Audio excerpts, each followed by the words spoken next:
Good morning. This is Ron Stanchfield, Ronan Stanchfield, R.J. Stanchfield, or Scratch.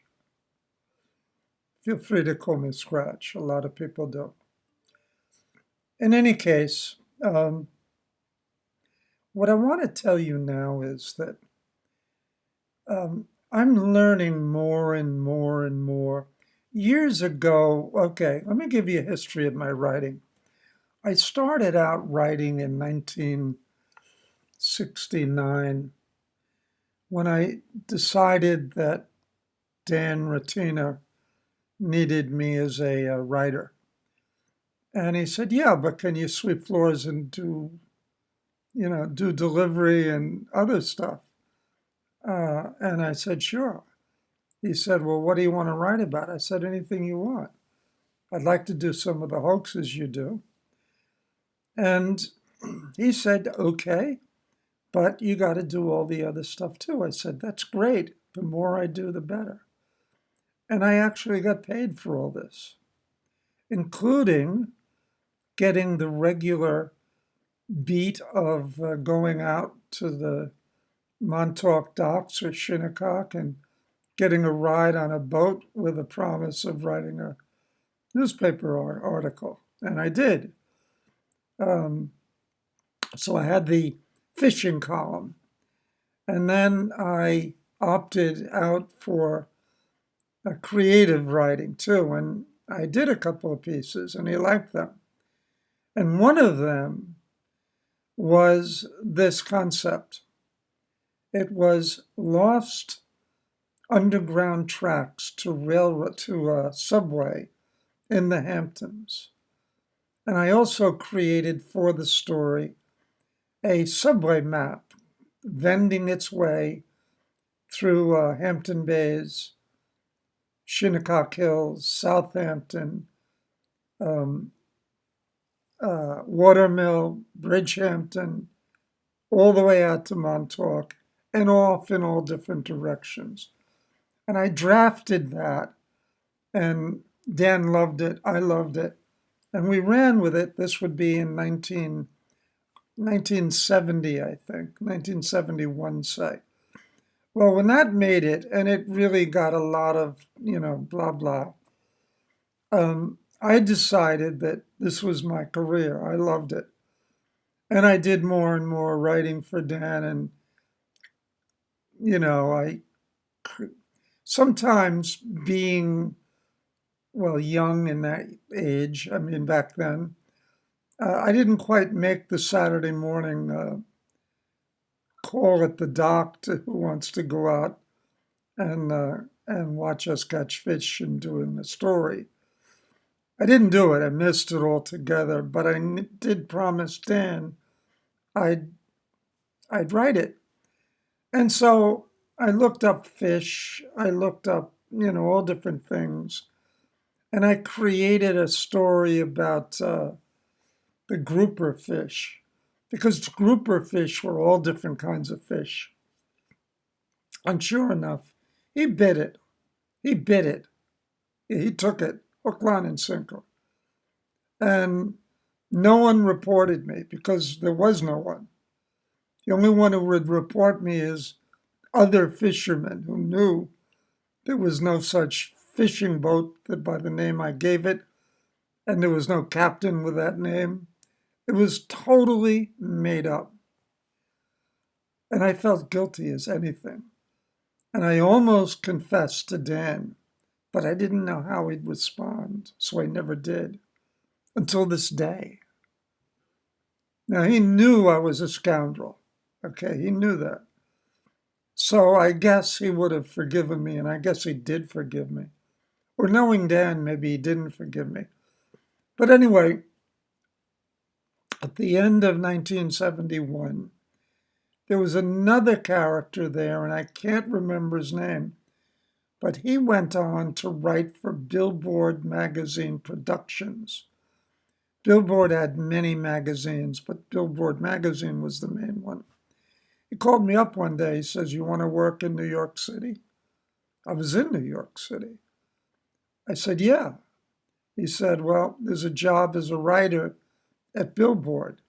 I said, I'll take it. He says, okay, I'll set up an interview. I went to see, what was his name? Oh, I can see him right in front of me right now.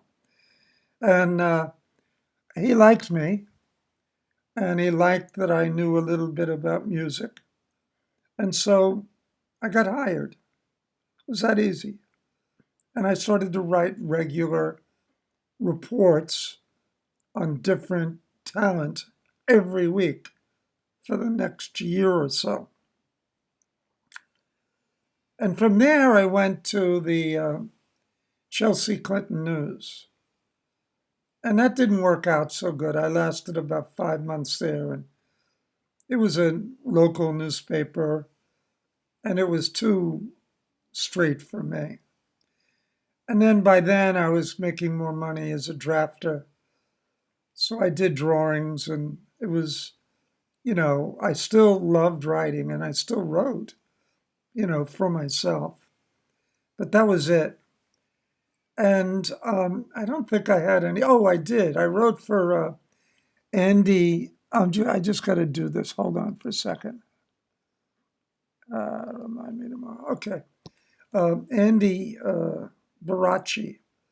Now, I knew Andy Baracci because he was the editor of the Engineering News Record, but he was also a piano player in Watermill every day, every weekend.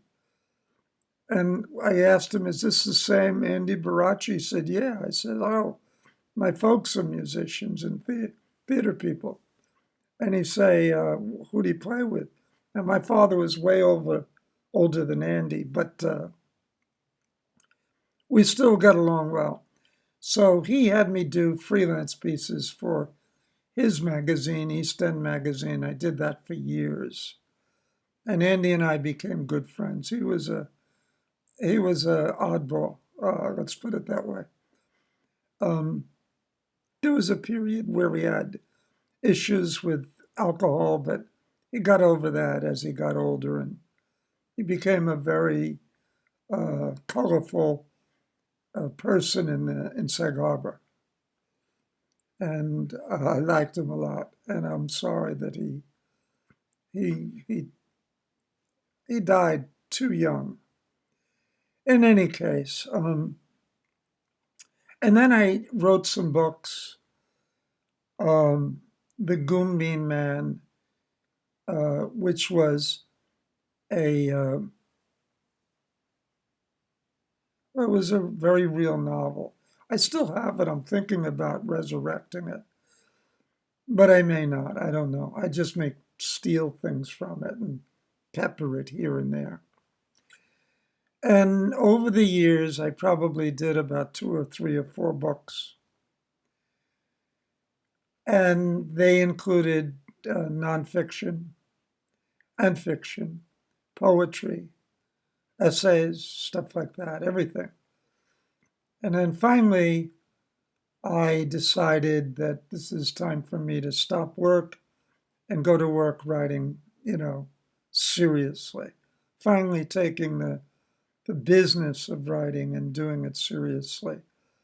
And so that's what I did. I about 4 or 5 years ago, I started a book, and I did it with also by joining a critique group, which is absolutely the only way to go if you're a serious aspiring writer.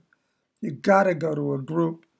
They're your best support people because you just won't get it in generally speaking.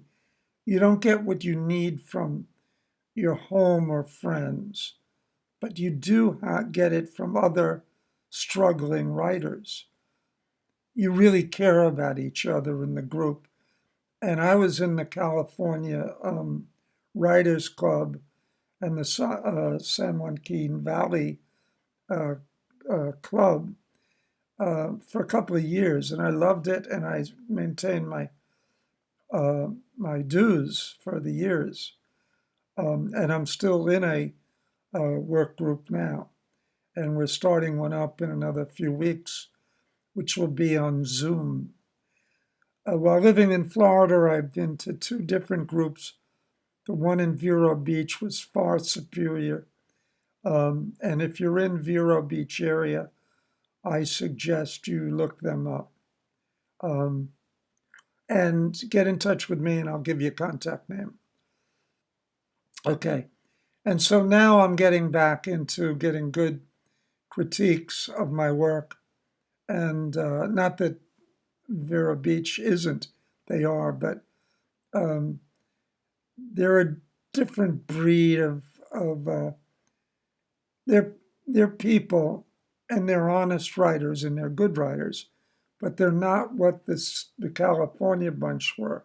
And what they was in, okay, I'm from New York City.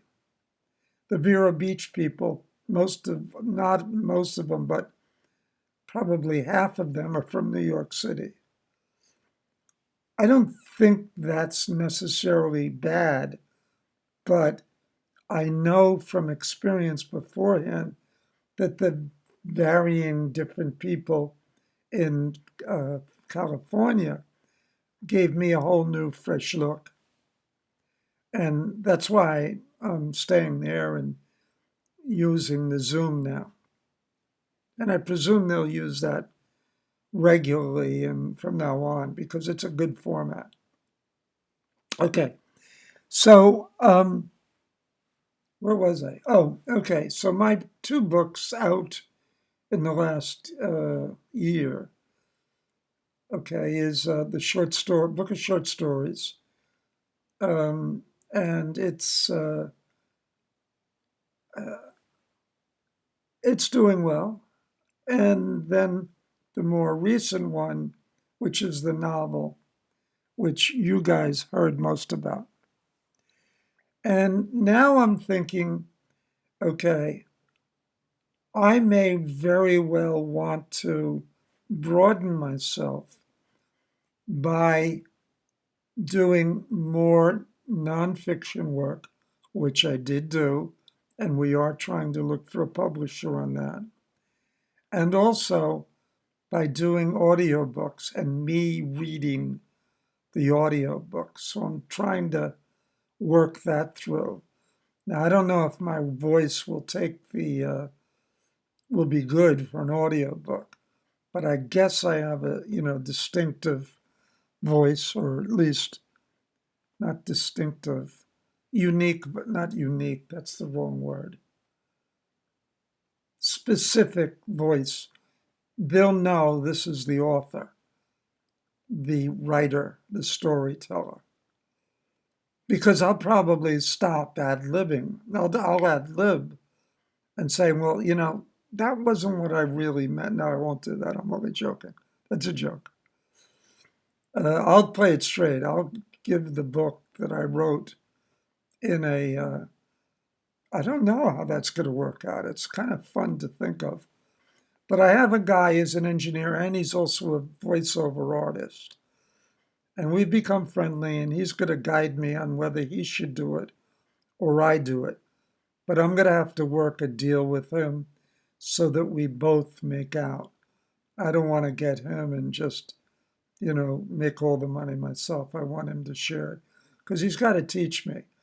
I've created a video studio for these chats. I'm also going to create an audio studio for a real good sound system, which this isn't, by the way. This is generic stuff.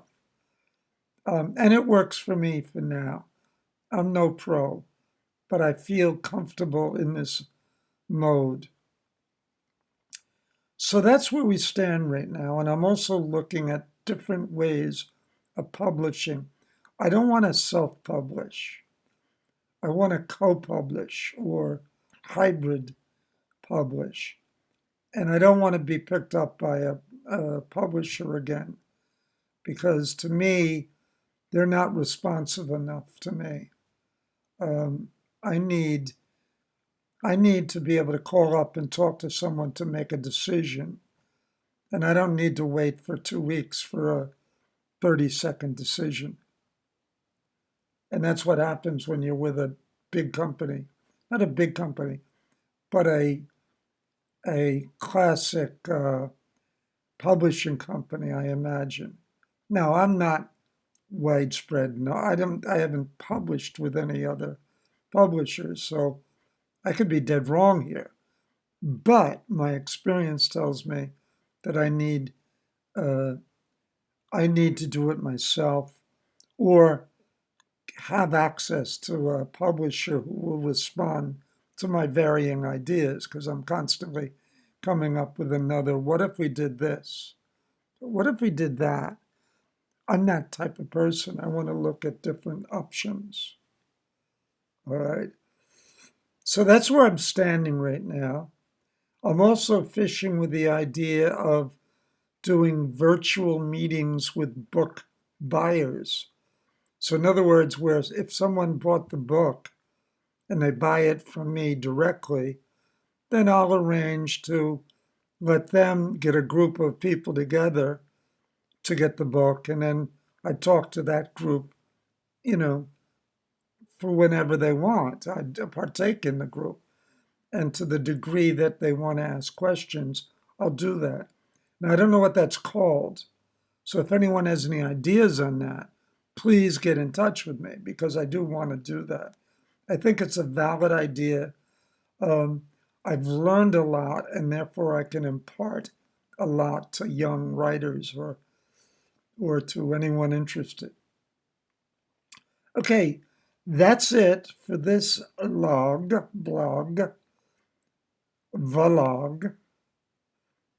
video log, talk. It's such a New York talk. And that's it for me. So have a good day. Have a good afternoon. Have a good Thanksgiving that I hope you don't go to. Be smart. Stay away. Postpone it for 6 months. Have it in 6 months from now. Have it though, and then you'll have two Thanksgivings within 6 months of each other. So just extend yourself one more half a year. Okay? Start planning in 3 months and make it in some drivable place outdoors in the spring. It's so beautiful. What a Thanksgiving you can do if you do that. Consider it. Okay. See you later, kids. Bye bye.